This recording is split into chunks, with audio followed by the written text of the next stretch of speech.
Okay, ready for our motherboard tour. What I have here is a piece of history. This is the original IBM AT. When I talked about the AT style case earlier, this is where it came from. First of all, you might notice we have 8 slots right here. This is where all the different devices have to be plugged into. We only have one connector that's actually on the motherboard that comes right off the motherboard directly, and that's the keyboard connector, and that is it. A few other things that we can point out here. The original RAM chips were actually in individual little chips. There's 36 of them here, and each one of those had to be plugged in separately, and they can actually work their way free separately, so that was a problem there. And we'll see how that has been improved in the later models. And then we have the processor. This was the original 8286 processor. You can see how small it is. And this was the crystal, and it ran this board at a whopping 6 megahertz. So we'll see something different as we go through the different motherboards. Now that's history. And now to continue our motherboard tour with the motherboards of today, we'll start with the first one that was used in the Pentiums, which is the Socket 7. Actually, there was one that came before it with the very first Pentiums, which quickly became obsolete, and so you don't usually run into those too many. That was just the Pentium 60 and the Pentium 66. This is the one that was actually used with the Pentium 75 all the way up through the Pentium 233. So we'll just take a quick tour of this. First of all, I mentioned Socket 7. That's what we call this motherboard right here. It says Socket 7 right on there. And that was used, as I said, for the Pentiums all the way from 75 up to 233 megahertz. Intel no longer supports this type of motherboard, but they are still being sold. So the competitors, some of the competitors, Cyrix and AMD, especially AMD, still make a lot of chips for this particular socket. Theirs go up to 500 megahertz, but in order to do that, they have to have some special modifications to the motherboard, which they call Super Socket 7.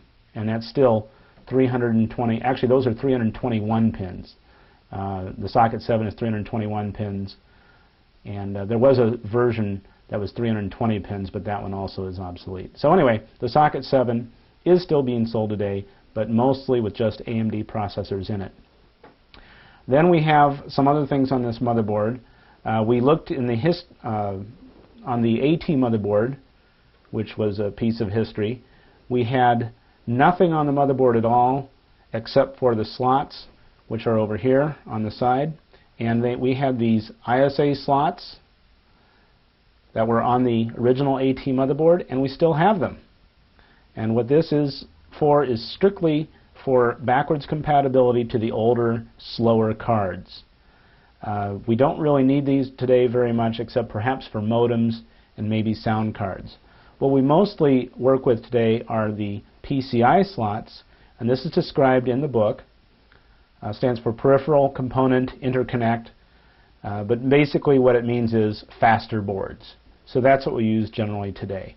And we have one special connector here all the way over to the left, which is a special slot just for a video card. It's called AGP. That stands for Accelerated Graphics Port. And there's only one on any system. Not every system has it, but this is a little bit more advanced of a Socket 7. This actually is a Super Socket 7 motherboard, and it does include AGP. And let's see. Then we have the connectors that are built into the motherboard. These used to be plug-in cards that you had to include on the AT in the card slots in order to get the connections to the hard drives and floppy drives and so on. They are now included on the motherboard, so that's built right into it. And because this is an ATX motherboard, we have the connectors at the bottom of the board, and these were the ones we talked about earlier when we looked at the outside of the case. These are going to fit right into the external holes that are going to have room for the parallel port, a couple of serial ports, a couple of USB ports, and the keyboard and the mouse. So that is what all these connectors are for. And there might even be a few more, but that's the basic connectors that virtually every ATX motherboard has. And then finally we have the RAM sockets. This is a special kind of RAM socket called DIMM, stands for Dual Inline Memory Module. Again, more details on that in the book, but this is what we generally use. Even on today's most advanced systems, we still use the DIMM sockets. So this has been around for a little while. Ever since the Socket 7 design, we do use the DIMM RAM type connections. And to connect the two, between the CPU and the RAM, we have something called the chipset. And that's what actually sets up the connections between the two. And if you look at the section in the book on the chipset, it is going to go into details on different chipsets and what their capabilities were. Because it sets up the connections between these two, this one is actually going to determine how much RAM you can have and what kind of RAM you can have, and for that matter, what kind of processor you can have as well. Because if this thing is not capable of handling the proper speed or voltage of the processor, then you simply can't use it. So that's what this is for, the chipset. And these three work very closely together, the CPU, the chipset, and the RAM. Okay, now that's Socket 7. As I mentioned before, Intel is no longer using this socket. This was last used with the original Pentiums, and when they went to the Pentium 2s, they adopted an entirely different form of plugging in the processor into the motherboard. And that is called slot 1, and for that we're going to look at this other motherboard right here. Let me open this up so you can see it. This is the slot 1 connector that was now used for the Pentium 2s. Everything else on this board is pretty much the same. We have a chipset, we have the CPU socket, we have the chipset, and we have the RAM. Once again, these three all have to work very closely together. We can't see the chipset because it's covered by a heat sink, and that's used to get rid of heat because this does create quite a bit of heat. Everything else on here is the same. We still have the built-in connectors for the hard drive and the floppy. Over here we do still have a couple of the old connectors for the ISA, the old cards. ISA is industry standard architecture. We have a couple of the PCI slots. That's for faster cards. And we even have one AGP slot. So this is a very capable motherboard, and this is the one that we're actually going to be using in the economy system, because this is the microATX board with only 4 slots. So there's not a lot of upgradability to it, but it does have a lot of features built into the motherboard. Same as what we had on the full ATX system, we have the keyboard, we have the mouse, we have the USB ports, we have the 2 serial ports, and we have a parallel port. And in addition to that, because we don't have as many slots available for upgradability, they've built the sound card into the motherboard. So all these connectors here have to do with the sound card. Some systems will even put a video card connector on here, and possibly even a network card. So there's a bunch of different things you might actually find on some of these smaller boards. That is very nice because they're soldered directly onto the motherboard, they are more reliable. But of course, if they go bad, you have to replace the whole motherboard. So that is a bit of a drawback. And of course, we do have limited upgradability because we don't have that many extra card slots. There's one more thing here before we go on to the next motherboard, and that is what we call the goalpost. These things right here. This is loose right now. They have to be mounted in there securely before we put the processor cartridge in there. There's a variety of ways that these can be mounted in there, and so you'll have to look at the documentation that comes with your motherboard to determine exactly how your motherboard has to mount those retention posts, is what they're officially called. Unofficially, they're called the goalposts because they look like goalposts.